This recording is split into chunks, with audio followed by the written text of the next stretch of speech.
वस्तुतः ये यज्ञ ही था, है ना, परोपकार का यज्ञ। आप लोग सीनियर सिटीजन होते हुए भी सुबह से लेकर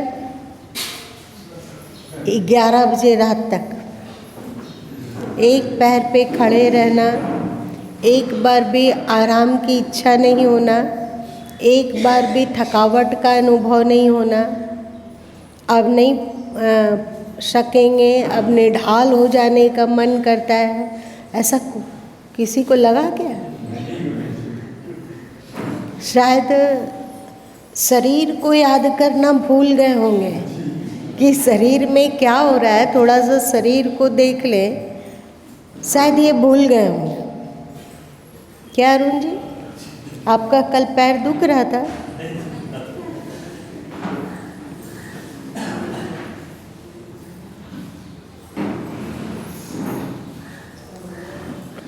भले ही कृष्ण जी बहुत महान होंगे, पर उनका साथ यदि ग्वाल बाल नहीं देता तो वे क्या कर लेते? भले ही राम जी बहुत महान होंगे, पर हनुमान जी और बानर भालू उनके साथ नहीं देता तो वे क्या कर लेते?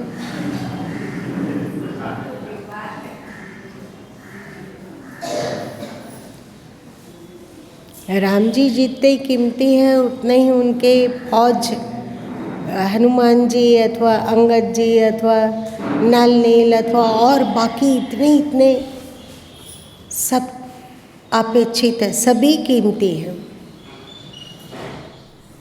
और आप लोगों का लगभग 100 सेट पुस्तक बट गई होगी, ज़्यादा बट गई।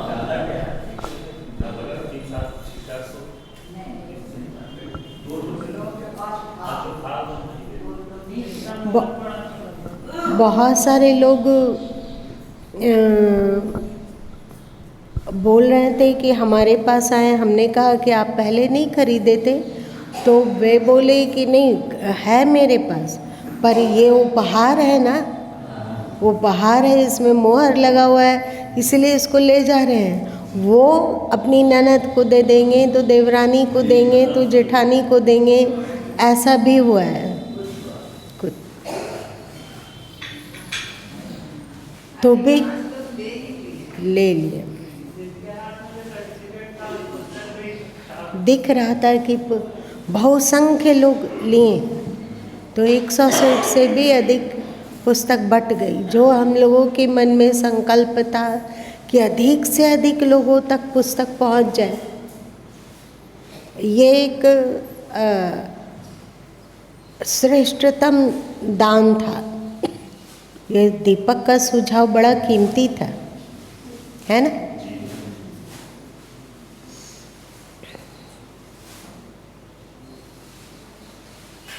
धन क्या है? धन तो आते जाते रहने वाला चीज़ है। और एक बात है कि धन धरती पर ही छोड़ के जाना होता है ना? ऐसा नहीं कि धरती छोड़ने के समय में हम लोगों के साथ धन उठ के चला जाएगा, अथवा घर उठ के चला जाएगा, अथवा हमारा बैंक बैलेंस चला जाएगा, ऐसा होता नहीं है। सब खाली हाथ जाते हैं। तो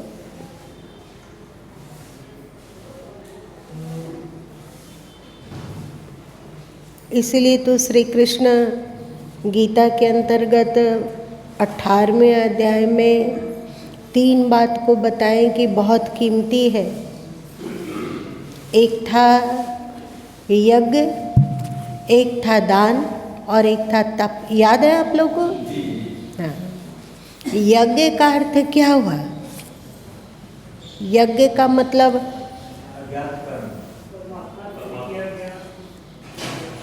लोकहितकारी कर्म, जिसमें घमंड ना हो कि हम कर रहे हैं।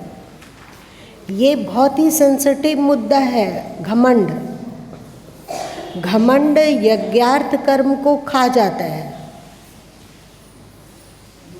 हम कर रहे हैं, हमने किया, हम ऐसे हैं, हम वैसे हैं, हमारी ताकत से हुआ, हमारे सोचने से हुआ, ये घमंड है ना, इससे बहुत सावधान रहना चाहिए सभी को। अभी हम लोग के साथ क्या है कि इतना छोटा भी अच्छा कार्य कर पाए हो तो उसमें घमंड हो जाता है, होता है ना। भूल जाते हैं इस बात को कि कर्ता पुरुष कोई और है। सफलता हम सब के कारण नहीं होती है, सफलता भगवान के हाथ में, हम लोग के हाथ में नहीं। इसी को तो गीता में श्री कृष्ण उद्घोष करके चिल्ला चिल्ला के कहें, कर्मण्येवाधिकारस्ते मा फलेषु कदाचन। कर्म हम लोगों के हाथ में है कि हमें ये कर्म करना है, पर उस कर्म में सफलता मिलेगी या नहीं मिलेगी ये हम लोग के हाथ में नहीं है।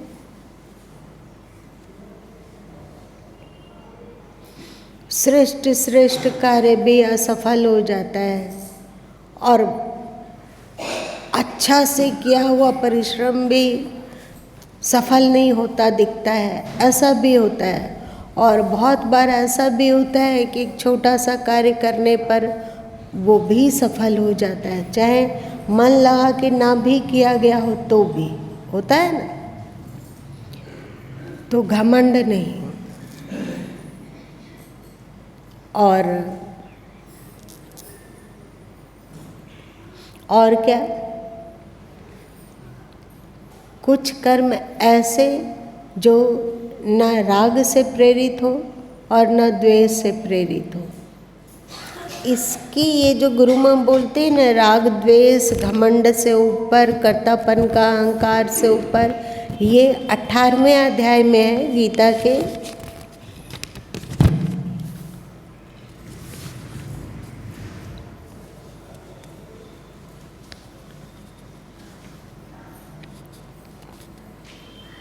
हम्म 18वें अध्याय के 5वें श्लोक में कहा गया है, यज्ञ दान और तप रूप कर्म त्याग करने के योग्य नहीं है, बल्कि यह तो अवश्य कर्तव्य है, क्योंकि यज्ञ दान और तप ये तीनों ही कर्म बुद्धिमान पुरुषों को भी पवित्र करने वाला है। बहुत कीमती यज्ञ दान और तप। अब बताइए कि कल आप लोगों ने जो किया उसमें यज्ञ दान और तप तीनों सम्मिलित था या नहीं? कैसे, कोई बताएगा? बताइए।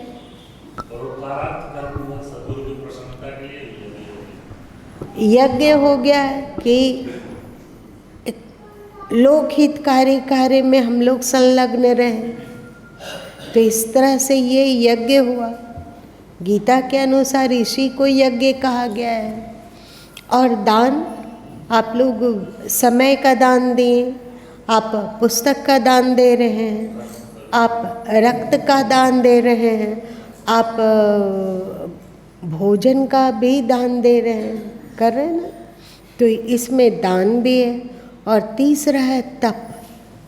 तप मतलब यज्ञ इत्यादि करने में, मतलब श्रेष्ठ कार्य करने में जो शारीरिक कष्ट होता है, अपना सुख आराम से वंचित रहना होता है, इसको तप कहा जाता है।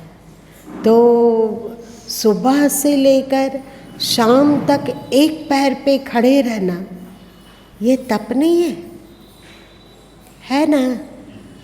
तो हम लोग यज्ञ दान और तप तीनों कर पाए उनकी करुणा से, गुरु और गोविंद की कृपा से। इस गीता में कहा गया कि ये तीनों कर्म बुद्धिमान पुरुषों को भी पवित्र करने वाला है। निष्काम कर्म, निष्काम कर्म का क्या फल होता है? मन का निर्मल होता जाना, मन शुद्ध होता जाता है, संस्कार शुद्ध होता है, और हम लोगों का अचेतन मन की क्वालिटी में भी सुधार आता है। चेतन मन को तो निर्मल करना अपेक्षाकृत सरल है, पर अचेतन मन, चेतन मन को शुद्ध किया, फिर अवचेतन मन को शुद्ध किया, फिर अचेतन मन को शुद्ध किया। इसका मतलब क्या हुआ? चेतन मन, आप कौन बताएगा? वर्तमान में जो हम लोग सोचते हैं चेतन मन।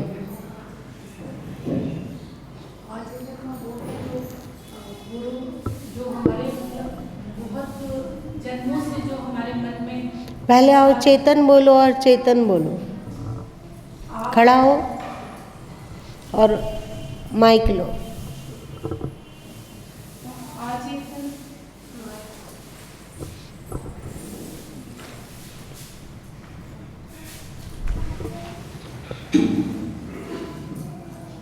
अचेतन मन है माँ, इसमें जो पूर्वार्जित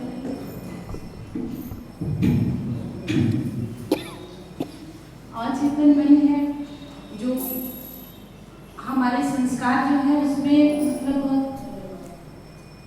उसको हम कई जन्मों के संस्कार अचेतन मन में पड़े हुए हैं और उसको इतना आसान नहीं है बदलना। और चेतन मन जो भी हम लोग बोल रहे हैं, चल रहे हैं वर्तमान में जो है, और अवचेतन मन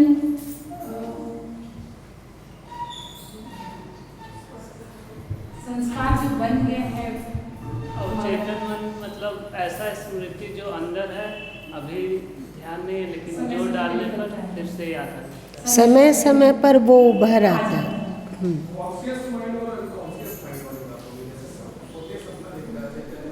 अरे अंग्रेज के बच्चे, यहाँ पर सब हम लोग अभी हिंदुस्तानी बैठे हुए हैं।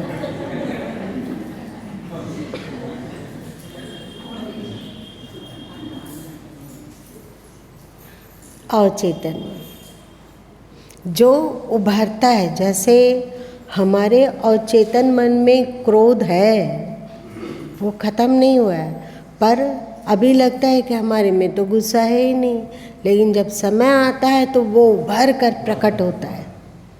और उस उभर के जो प्रकट हुआ ये अवचेतन मन है। और चेतन मन जो हम जानबूझ के करते हैं, जैसे कलम है तो इस कलम से लिखेंगे, ये चेतन मन के द्वारा हुआ। हम लोग को हमेशा याद है कि ये कलम है ना, इसका ऐसे उपयोग किया जाता है, ये चेतन मन है। आप लोग यहाँ पर किसी को शुगर है क्या? आप लोग को शुगर? अच्छा, तो आप जानते हैं कभी कभी मीठा चाय पीने का होता है तो क्या करते हैं? मीठा चीनी चाय पीने का, हाँ बताओ, हाँ बताइए। आपके लिए नहीं बोल रहे हैं, जन सामान्य के लिए पूछ। शुगर फ्री डाल, हाँ। और वो शुगर फ्री क्या करता है? चाय के एक एक कण को मीठा कर देता है, करता है ना। वो शुगर फ्री डाल दिए, गरम है चाय इसलिए शुगर फ्री धीरे से घुल गया। आप चलाइए और मीठा चाय पीजिए। तो वैसे ही यज्ञ, दान और तप, वो शुगर फ्री एकदम टेस्ट किया हुआ पावरफुल औषधि है जो अचेतन मन में डला जा रहा है, अचेतन मन में डला जा रहा है। जैसे अचेतन मन में ये यज्ञ, दान और तप डला जाता है।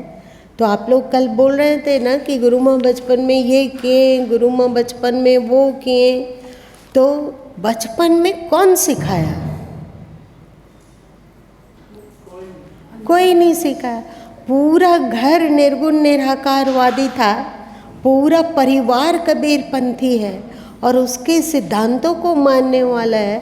और बीच में ये कहाँ से दिमाग में आ गया है कि भगवान विष्णु की भक्ति करनी चाहिए, उसके लिए परेशान होना चाहिए, उसके लिए तड़पना चाहिए, अथवा उसको देखने के लिए अथवा उसको अनुभव करने के लिए व्याकुल होना चाहिए। ये कौन सिखाया? निश्चय ही ये जो जीव है इस शरीर में, निश्चय ही विगत जन्मों में अनेक बार वो इस संस्कार को अचेतन मन में डाला है ना? अचेतन मन में डाला है। तो वो अचेतन मन बचपन में भी, जबकि न चेतन मन का ज्ञान है ना अचेतन मन का ज्ञान है, पर अचेतन मन में जो संस्कार पावरफुल हो गया है वो उकसाता है, वो बढ़ाता है कि नहीं ऐसे करो, वो करो, ये सही मार्ग है, ये सही मार्ग नहीं है। अचेतन मन पहले डाला हुआ है। आज आप लोग इस तरह का यज्ञार्थ कर्म करते हैं अथवा तप कार्य करते हैं अथवा दान कार्य करते हैं, तो आप फिर से जहाँ जन्म लेंगे, जहाँ भी जन्म लेना पड़ता हो, पता नहीं कर्म हम लोगों को किस दिशा में ले जाए, लेकिन ये अचेतन मन में डाला हुआ टॉपिक समाप्त नहीं होगी। एक बात कभी आप लोगों ने सोचा कि इतने लोग हैं पर आप लोगों में क्यों उत्साह आता है कि नहीं हमें करना है, हमें करना है, हमें करना है? सबके मन में उत्साह, मतलब आप लोग अपने अचेतन मन में पहले इस तरह का बोध, ज्ञान अथवा करने की प्रवृत्ति डाले हुए हैं। आपने पहले अपने मन में गुरु भक्ति अथवा श्रेष्ठ आचरण करने की तड़प को डाले हुए हैं। तभी तो ये भूल जाते हैं कि अब हम सीनियर सिटीजन के हो गए, अब हमारा उम्र नहीं रहा, अब हमें ताकत नहीं मिलती है कि नहीं? ये सब हम लोग का पहले ही किया हुआ है और आज फिर से पावरफुल टेबलेट यज्ञ का, दान का, तप का कुछ नहीं कर रहे हैं, केवल वहाँ पर अचेतन मन में डाल दिया। अब वो अपना काम करता रहेगा। तो यज्ञ, दान और तप लोगों को पवित्र करने वाला है। लोगों को पवित्र करने वाला मतलब हमारा चेतन मन भी पवित्र हो रहा है, होगा इन 3 चीज़ों से, और अचेतन मन भी निर्मल होगा और अचेतन मन भी निर्मल होगा। कल गुरु माँ जो टॉपिक शुरू किए थे कि सेवा का, तो ये सेवा है क्या? आप लोगों को कल बताया गया कि सबरी कीमती इसीलिए हो गई, तप की वो बात ठीक है, तप तो वहाँ रहने वाले सभी संत कर रहे थे, लगभग सभी ऋषिगण तप में रत थे, सभी ब्राह्मण यज्ञ में रत थे, पर उन लोगों से सेवा नहीं हो रही थी, इसलिए उनका अंतस उतना निर्मल नहीं हो पाया जितना कि सेवा के द्वारा माता सबरी ने अपने अंतस को निर्मल बनाया। सेवा में होता क्या है? सेवा के अंतर्गत जो पहली क्वालिटी है वो है श्रद्धा। आप कोई अच्छा कार्य भी करते हो और चिढ़ते हुए करते हो, भुनभुनाते हुए करते हो, बोझ समझ के करते हो, और आपको उसके दिमाग बागी होता है कि हमें नहीं, ये सब क्या क्या बोल दिया जाता है कि इतना ब्लड डोनेशन करने का है और उसके पीछे पागल हो जाना अब संभव नहीं है, चलो हटो, ऐसा भी तो हो सकता था ना।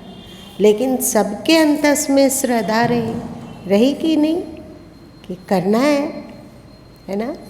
तो सेवा उस कार्य को, उस लोकहितकारी कार्य को कहते हैं जिसको करने में बोझ ना हो, प्रत्युत श्रद्धा हो।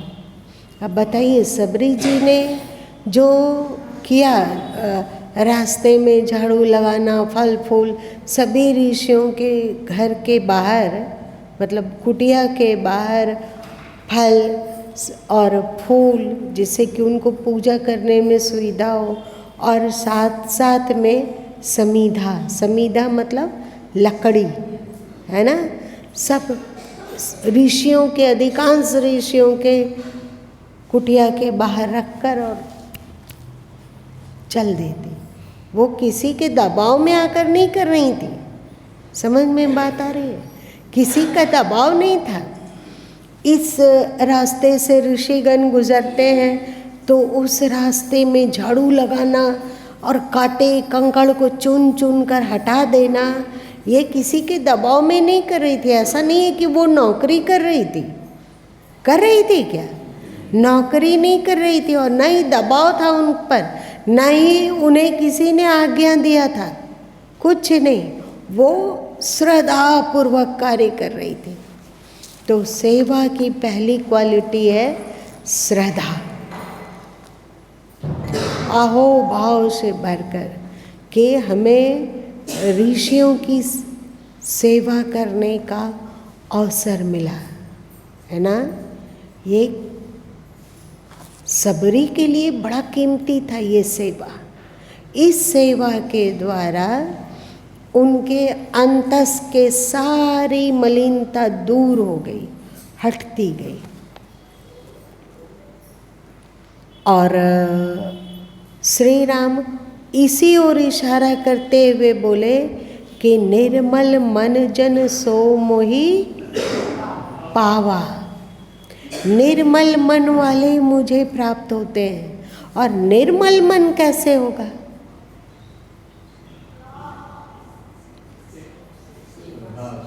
सेवा, सेवा की क्वालिटी है, सेवा में श्रद्धा हो। और सेवा, यदि हम श्रेष्ठ कार्य में अपनी सेवा समर्पित करते हैं, किसी संत, किसी ऋषि मुनि के लिए सेवा समर्पित कर पाते हैं, कोई यज्ञार्थ कर्म में सेवा समर्पित कर पाते हैं और इसमें श्रद्धा पूर्वक कर पा रहे हो। यदि सेवा कार्य में श्रद्धा हट जाए तो वो एक साधारण कार्य है।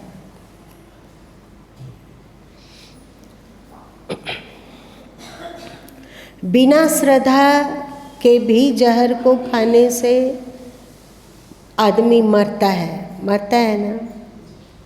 लेकिन यहाँ है, आप यदि अश्रद्धापूर्वक सेवा कर रहे हैं तो आपका अंतस थोड़ा और मलिन होगा। क्यों?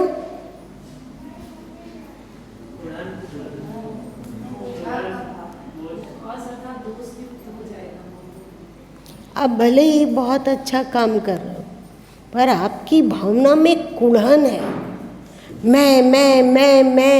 मैं बकरी की तरह अंदर में मैं ये किया, मैं वो किया, मैं ऐसा कर दिया, मैं वैसा कर दिया। आप लोगों ने अपने जीवन काल में कितने दिन से गुरु माँ से जुड़े हुए हो? लगभग 36 साल। बहुत अच्छा। तो आप 36 साल से जुड़े हुए हैं। बताइए कि गुरु माँ ने से आपने कब सुना कि हमने ये किया, हमने वो किया, हमने ऐसा किया, हमने, तो क्या गुरु माँ कभी भी श्रेष्ठ कार्य नहीं किए हैं? तो कभी आपने सुना कि वे कह रहे हो कि हम किए, हमने ये किया, हमने वो चमत्कार घटित किया, हमने लिखा, हमने पढ़ा, हमने उपदेश किया, हमने ब्लड डोनेशन कैंप बड़ा लगाया, हमने पुस्तक बांटा, हमने ईश्वर को प्रकट कर लिया। हमको देखो, हमसे सीखो, हमारे जैसा कौन है? हम ईश्वर के बहुत बड़े भक्त हैं। हम ईश्वर के लिए कितना आंसू बहाए हैं, उनकी भक्ति, उनका साक्षात्कार के लिए शायद कोई और नहीं बहाया होगा। ड्रम भर जाता उस आंसू से। आप लोगों ने कभी सुना आज तक? लेकिन जो कहावत है ना, अधगर गगरी छलकत जाए, हम लोग इतना भी सेवा का कार्य करते हैं तो एक तो अहंकार और दूसरा मैं कर रहा हूँ, मैं कर रहा हूँ, मैं कर रहा हूँ। और मैं करने से व्यक्ति शक्तिहीन हो जाता है, अश्रद्धा उत्पन्न होती है और लगता है कि हम क्यों करें, अगला कर लेगा, हम क्यों करें। अतिथि लोग इतने आ रहे हैं तो उससे हम ही को बातचीत करने का क्या है, हम उसका सम्मान क्यों करें, हम उसको क्यों बैठाएं, और लोग हैं वो लोग देख लेगा। हो सकता है ना अश्रद्धा आने पर, तो आपका ये कार्य तब हो जाएगा एक साधारण कार्य। उसके द्वारा आपके भीतर निर्मलता का विकास नहीं होगा। यहाँ जो श्री कृष्ण कह रहे हैं निर्मलता का विकास नहीं होगा, ना आपका चेतन मन बदल सकेगा, ना आपका अचेतन मन बदल सकेगा, और ना आपका अचेतन मन बदल सकेगा। देखने में तो लगता है कि हम तो ये अच्छा काम किए, तो फिर हमारा मन कैसे नहीं बदलेगा, हम तो बहुत अच्छा काम करते हैं। आप अश्रद्धापूर्वक किए, इसलिए अच्छा कार्य होते हुए भी वो अच्छा कार्य का फल नहीं दे पा रहा है।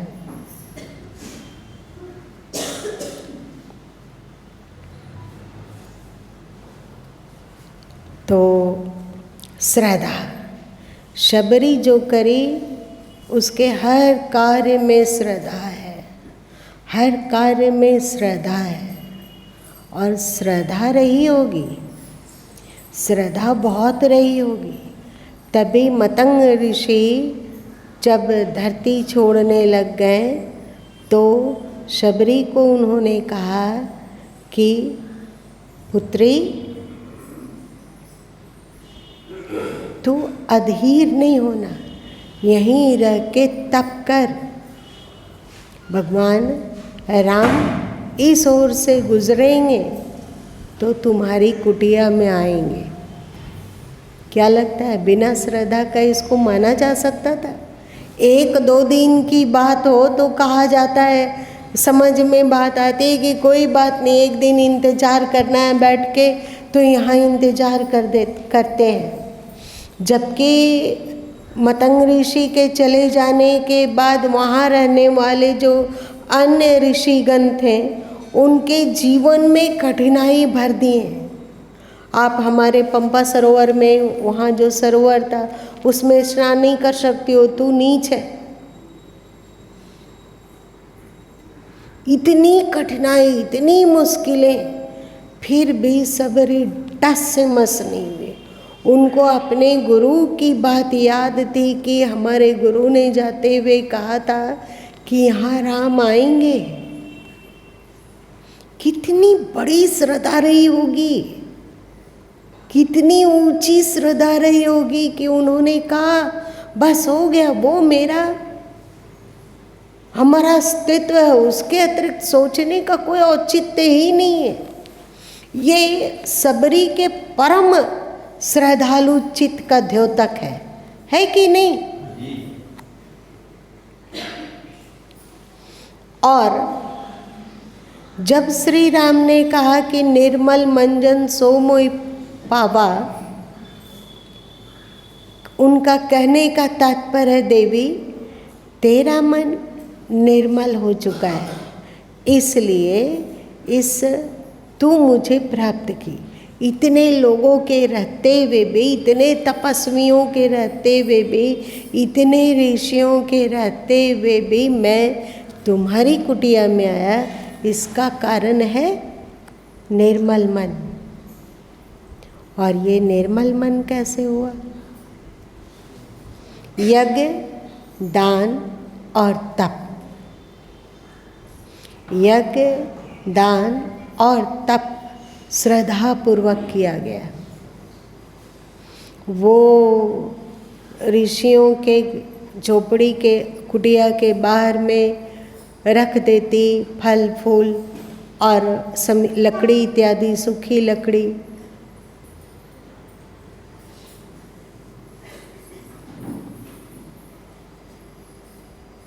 सेवा है ना, सोच सोच कर सेवा करना, सोच सोच कर कि अभी वे ऋषि लोग सड़क से गुजरेंगे तो उसको साफ सफाई श्रद्धा पूर्वक अहो भाव से भर कर, इसलिए उनका अंतस निर्मल हो गया।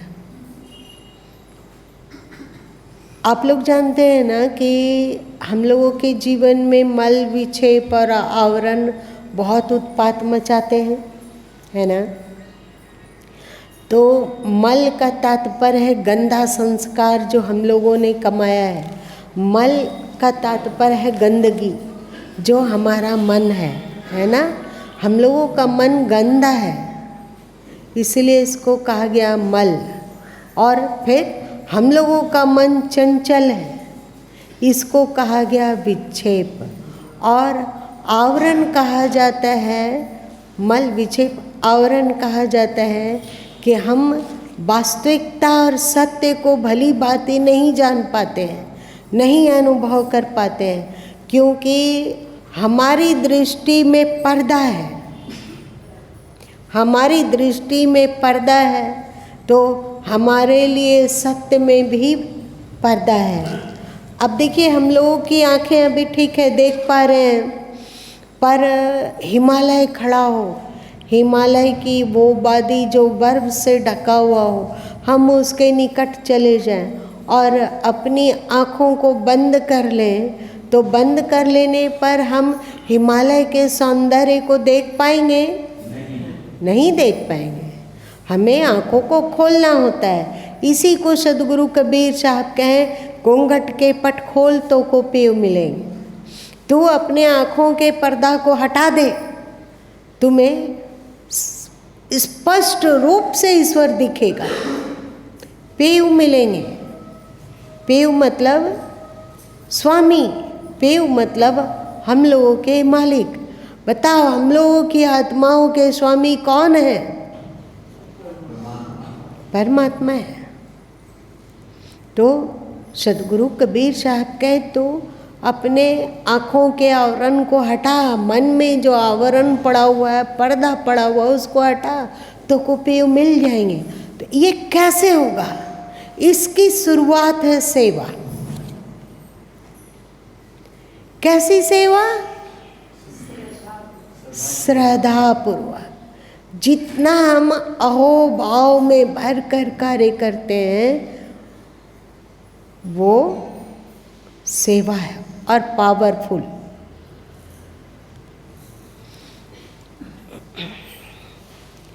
कभी कभी गुरु माँ इन लोगों से कहते हैं कि देखो, गुरु माँ से सीखो कि यदि वे पौधे की भी देखभाल कर रही हों तो उसमें बहुत तन्मयता है, बहुत होश है, जैसे वो ईश्वर की ही भक्ति हो। कल जब गुरु माँ सत्संग हॉल से उठे तो कोई दौड़ के आया और गुरु माँ को एक कलम भेंट किया। कलम बढ़ाया तो गुरु माँ ने ले लिया। उसके बाद कलम को लेते हुए अपने कक्ष में चले गए। हाथ में कलम था, अब उसे रखना था, तो गुरु माँ ने उसे कलम को एक तरफ ऐसे करके डाला और वो कलम जहाँ पे रखा गया उससे गिरकर जमीन पे आ गया।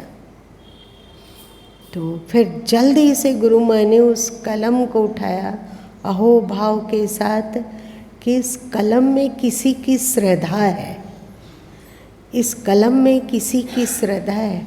ये क्या हुआ? उसे फेंक दिया गया अथवा उपेक्षा से डाला गया, तभी वो ज़मीन में गिरा। तो गुरु माँ ने फिर ज़मीन से गिरे हुए उस कलम को उठाया और यथोचित स्थान में रखा। ये कलम उठाना और कलम को यथोचित स्थान में रखना, क्या ये भक्ति और सेवा का कार्य नहीं है? अहोभाव, अंतस में सोचने के तरीके में अंतर। अहो, कोई बोझ नहीं है। और गुरु माँ यदि अभी अपने जीवन को देखते हैं,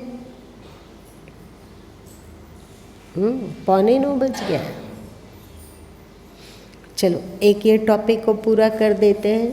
अपने जीवन को देखते हैं तो जब से गीता पर कार्य शुरू हुआ तो लगभग 6-7 साल हो गया। 6-7 साल हुआ। इस 6-7 साल में अपने लिए समय दे पाना, अपने मोक्ष के लिए, अपने अध्यात्म उन्नति के लिए अथवा अपने लिए ध्यान करना, साधन करना, स्वाध्याय करना, पाठ करना लगभग छूट चुका है। आप लोगों के साथ जब हवन इत्यादि में गुरु माँ पाठ करते हैं तो पाठ कर पाते हैं। आप लोग नित्य प्रतिदिन सुबह पाठ करते हैं और गुरु माँ इसमें आ जाते हैं तो वे आप लोगों के पाठ को सुनते हैं। तो लेकिन एक बात तो स्पष्ट दिखता है कि भले ही व्यक्तिगत स्वार्थ के लिए कोई काम नहीं, मतलब व्यक्तिगत हित के लिए कोई काम नहीं किया जाता हो, पर जो भी काम हो रहा है वो लोक हितकारी और बहुत ही अहोभाव से भरकर। तो देखा जा रहा है कि नित्य प्रतिदिन मन अंतरात्मा की क्वालिटी में निखार आता जा रहा है, बिना साधन किए, बिना ध्यान किए।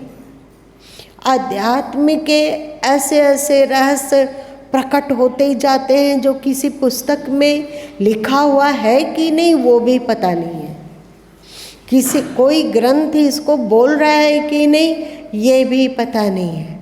चाहे ऐसा तो तुम लोग कुछ कोई उपदेश सुनते होगे ना, अजीब तरह का विचित्र आध्यात्मिक रहस्य का बहुत सुनते हो। तो ये कहाँ से आ रहा है? गुरु माँ तो अपने लिए कुछ नहीं कर रहे हैं, ना समय ध्यान का समय मिलता है ना और कुछ। तो पर ध्यान में जो क्वालिटी विकसित होनी चाहिए, जो ध्यान में क्वालिटी विकसित होती है, मन की चुप्पी, मन की शांति, मन की निर्मलता, मन की निर्विकारिता और ध्यान के चित्र विचित्र अनुभव बिना ध्यान किए ऐसे ही आ रहे हैं, आते हैं। कैसे? जो कार्य किया जा रहा है, जो भी हो, छोटा से छोटा कार्य और बड़ा से बड़ा कार्य, कुछ भी हो तो वो बहुत ही श्रद्धापूर्वक ईश्वर का कार्य समझकर किया जा रहा है। ईश्वर का शरीर कर रहा है, ईश्वर का मन सोच रहा है, ईश्वर ये अनुभव करवा रहे हैं, ईश्वर ये प्रेरणा दे रहे हैं, सब में ईश्वर की झलक मिलती है। कारण श्रद्धापूर्वक किया जाने वाला कार्य। नितेश जी इतना ध्यान अभी मत लगाइए, अभी गुरु माँ जो बोल रहे हैं उस पर फोकस कीजिए, इतना ध्यान मग्न होने की जरूरत नहीं है अभी। तो इन सब के द्वारा श्रद्धापूर्वक सेवा कार्य से श्री कृष्ण कहते हैं कि यह अंतस को पवित्र करने वाला है। ये छोटा छोटा कार्य, सोचो कि हम पवित्रता के टॉनिक युक्त टेबलेट को अपने मन में डाल दे रहे हैं। चेतन मन निर्मल, अचेतन मन निर्मल और अचेतन मन निर्मल।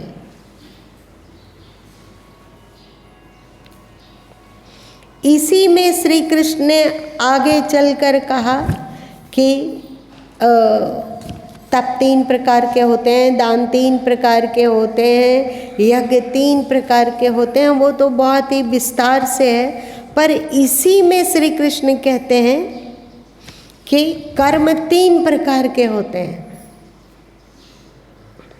सत्व से युक्त कर्म, और राजस कर्म और तामस कर्म।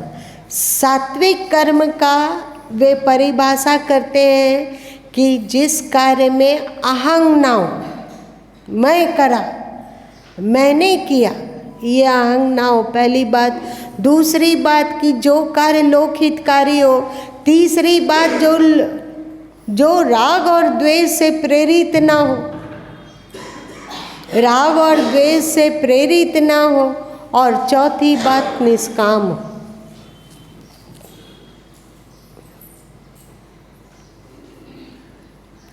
तो उसी को पढ़कर, उसे सात्विक कर्म जो कि सात्विक है, उसको स्वाध्याय करने पर, उसको पढ़ने पर गुरु माँ में आया कि यज्ञार्थ कर्म की 4 क्वालिटियाँ।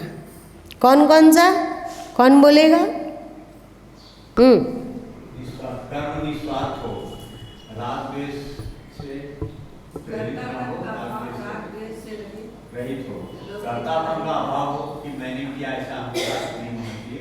और लोकहितकारी ये वहीं से गुरु माँ जाने।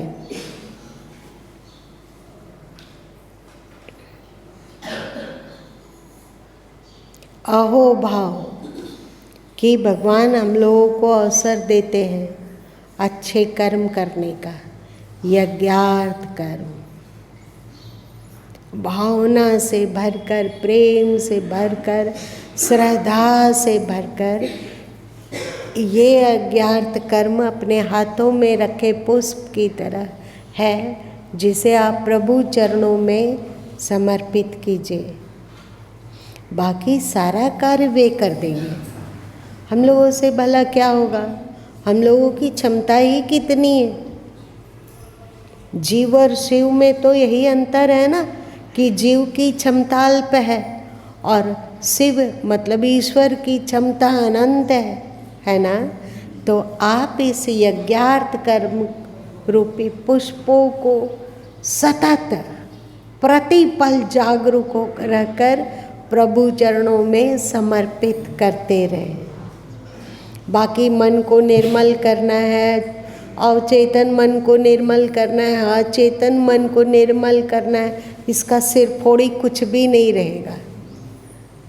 मतलब इसकी चिंता करने की जरूरत नहीं है। पर यज्ञार्थ कर्म श्रद्धापूर्वक करो, है ना। तो प्रभु को फिर से धन्यवाद कि प्रभु ने अच्छा अवसर दिया। बहुत धन्यवाद प्रभु। उनकी करुणा के बिना, उनके साथ के बिना, उनकी कृपा के बिना कुछ नहीं किया जा सकता है। सद्गुरु को भी धन्यवाद और आप सबों को भी धन्यवाद।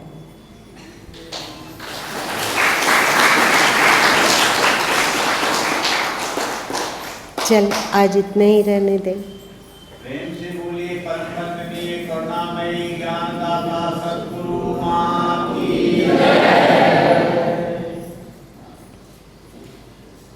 लगा ना, अध्यात्म कोई कर्मकांड नहीं है। ये करो, वो करो, ऐसा करो, वैसा करो, कितना सरल है अध्यात्म। यदि इसको बड़ी बातें जाना जाए तो धन्यवाद से भरा हुआ हृदय अध्यात्म है। मैं करने वाला हृदय अकड़, अहंकार, मनोमुक्ता और कूढ़न युक्त, वो सब के सब संसारी है। दूसरे शब्दों में कड़वी बात, दूसरे शब्दों में इसी को पाप कहा जाता है, पापी। ईश्वर ने इतना अच्छा सुयोग दिया, फिर भी हम इस सुयोग का लाभ नहीं उठा पाए। ईश्वर की करुणा का अपमान है कि नहीं? तो हम लोग पापी हुए कि नहीं? इतना अच्छा अवसर दिया प्रभु ने, इतना कृपा करके सारा सरंजाम जुड़ाया, फिर भी हम उसमें संलग्न नहीं हो पाए, तो हम निश्चय ही कुकर्मी बोलो, पागल बोलो, अज्ञानी बोलो, धिक्कारणीय बोलो, है ना?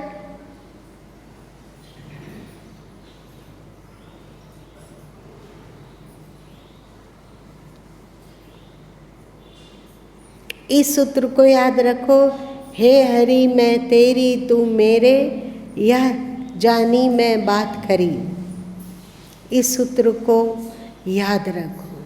फिर ईश्वर के लिए किया हुआ कर्म, सद्गुरु सत्ता के लिए किया हुआ कर्म, उन्हीं के शरीर, उन्हीं के मन, उन्हीं के वचन, उन्हीं के दिए हुए आत्म तत्व, उन्हीं के दिए हुए ज्ञान के कारण ही तो हो पा रहा है। इसलिए धन्यवाद अपने को नहीं, धन्यवाद गुरु और गोविंद को। इसी को तो अध्यात्म कहते हैं।